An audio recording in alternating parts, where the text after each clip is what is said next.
दोस्तों, क्या आपको पता है इस दुनिया में एक ऐसा देश भी है जो कि टेररिस्ट को हीरो बताता है। हम मुजाहिदीन लाए पूरी दुनिया से, हमने तालिबान को ट्रेन किया, उन्हें वेपन्स दिए, उनको अंदर भेजा, वो हमारे हीरो थे। ठीक है, ये जो हक्कानी है, हीरो है हमारा जी। ठीक है, 80s का हीरो है, बिल्कुल है। ओसामा बिन लादेन हमारा हीरो था। CIA का भी था शायद। यस, ये ज़वाहिरी हमारा हीरो था। जहां की पार्लियामेंट में ओपनली ओसामा जैसे टेररिस्ट को शहीद बताया जाता है। हुआ जी, उसामा बिन लादेन को इन्होंने अमेरिकन ने आके एबटाबाद में मार दिया, शहीद कर दिया। लेकिन आज इस देश की मुसीबतें इसलिए बढ़ गई है क्योंकि इनके हीरोज को वर्ल्ड वाइड विलेन डिक्लेयर कर दिया गया है। माहौल अलग था, अब माहौल तब्दील हो गया, अब वो हीरो जो है वो विलेन बन गए। ठीक है, हाँ, मैं बात कर रहा हूँ हमारे ही भटके भाई पाकिस्तान की, जो कि आज आतंकिस्तान बन चुका है। लेकिन सवाल ये उठता है कि आखिर पाकिस्तान आतंकिस्तान बना क्यों, और क्यों पाकिस्तान आज भी टेररिस्ट को सपोर्ट करता है, और सबसे बड़ा सवाल, क्या इसमें उनकी डेमोक्रेसी का भी हाथ है। आज के वीडियो में हम इन्हीं सारी चीजों को डिस्कस करने वाले हैं। तो सबसे पहले बात करते हैं कि आखिर टेररिज्म पाकिस्तान में कब से पनपने लगा। इसका जवाब हमें देंगे वहीं के मिलिट्री डिक्टेटर परवेज मुशर्रफ। माहौल इधर 1979 से बहुत तब्दील होता चला रहा है, और इसके पीछे का कारण था 1979 की अफगान वॉर, जिसमें सोवियत को अफगानिस्तान से निकालने के लिए एक रिलीजियस मिलिटेंसी इंट्रोड्यूस करी गई। एक रिलीजियस मिलिटेंसी हमने पाकिस्तान के हक में यहाँ इंट्रोड्यूस की सोवियट्स को निकालने के लिए। ठीक है, और इसमें 4 तरीके के लोगों ने लड़ाई करी।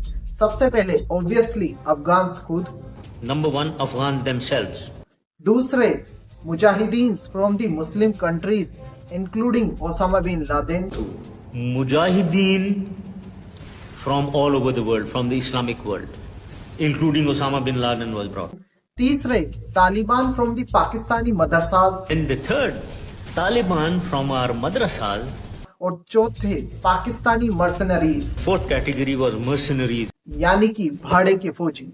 लेकिन अब सवाल उठता है कि आखिर पाकिस्तान अभी भी इन टेररिस्ट को क्यों सपोर्ट कर रहा है। तो इसके 5 कारण हैं।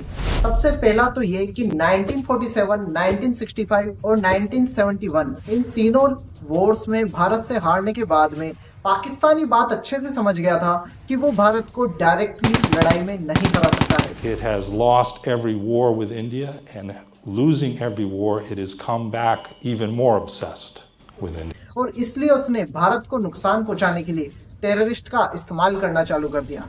इसका दूसरा कारण ये है कि काफी सारे पाकिस्तानी एक्सपर्ट्स ये मानते हैं कि 1971 की वॉर के दौरान भारत की रॉ ने मुक्ति वाहिनी को ट्रेन किया था और पाकिस्तान से बांग्लादेश को अलग करवाया था।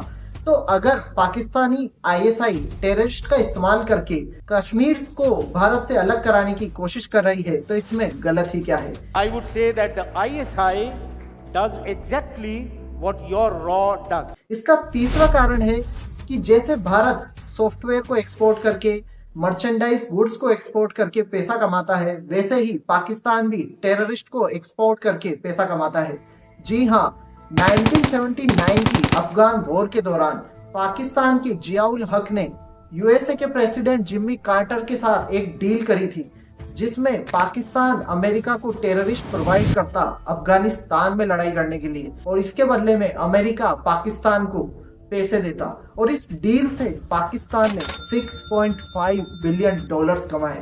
और अंडर द टेबल कितना पैसा मिला होगा इसका तो आप अंदाजा भी नहीं लगा सकते। और इसका चौथा कारण ये है कि पाकिस्तान टेररिस्ट के इस्तेमाल से, सैंक्शन से भी बच जाता है। पाकिस्तानी डीप स्टेट की स्ट्रेटेजी क्लियर रही है। उनकी मिलिट्री और ISI ये मानती है कि अपने पॉलिटिकल गोल्स को अचीव करने के लिए टेररिस्ट ग्रुप का इस्तेमाल करो, और बाद में अगर कोई पाकिस्तान पर उंगली उठाता है तो वो साफ कह देते हैं कि अरे हम तो खुद टेररिस्ट को भुगत रहे हैं, हम क्या कर सकते हैं। और इसका 5वां और आखिरी कारण ये है कि काफी सारे मिलिट्री एक्सपर्ट्स ये मानते हैं कि पाकिस्तान टेररिस्ट को डिफेंस के तौर पे इस्तेमाल करता है। पाकिस्तान का प्लान ये है कि अगर कल को भारत पाकिस्तान पे हमला कर देता है तो पाकिस्तान की साइड से फर्स्ट लाइन ऑफ डिफेंस में टेररिस्ट लड़ेंगे, और उसके बाद में पाकिस्तानी आर्मी लड़ेगी, जिससे पाकिस्तानी आर्मी को कम से कम नुकसान पहुंचेगा। लेकिन अब सवाल ये उठता है कि आखिर पाकिस्तानी डेमोक्रेसी भी इस सब के लिए कैसे जिम्मेदार है? तो इसका जवाब ये है कि जैसे भारत में एक हेल्दी डेमोक्रेसी है, वैसे पाकिस्तान में एक फेल्ड डेमोक्रेसी है। आप जानकर चौंक जाओगे कि 2002 तक पाकिस्तान का एक भी प्राइम मिनिस्टर अपने 5 साल पूरे नहीं कर पाया, और जब भी वहां पर कोई इलेक्टेड प्राइम मिनिस्टर टेररिस्ट के खिलाफ कोई काम करने की सोचता तो या तो उसे जेल में डाल दिया जाता, या उसे मार दिया जाता, या फिर उसको देश से ही निकाल दिया जाता। और इन सभी कारणों के कारण आज भी पाकिस्तान में टेररिस्ट पनप रहे हैं और उनकी जनता इस सब से सफर कर रही है। आप सभी का इसके बारे में क्या कहना है, मुझे कमेंट सेक्शन में जरूर बताइए। और अगर आपके पास में कोई ऐसा सजेशन है जिससे इस भटके देश को आतंकिस्तान से वापस पाकिस्तान बनाया जा सकता है तो जरूर बताइए।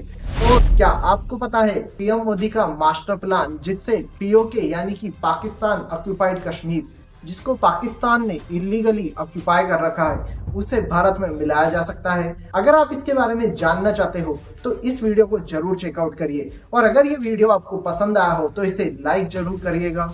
इस वीडियो को अपने दोस्तों के साथ में ज्यादा से ज्यादा शेयर करिए ताकि उनको भी पाकिस्तान का ये चेहरा दिखाई दे।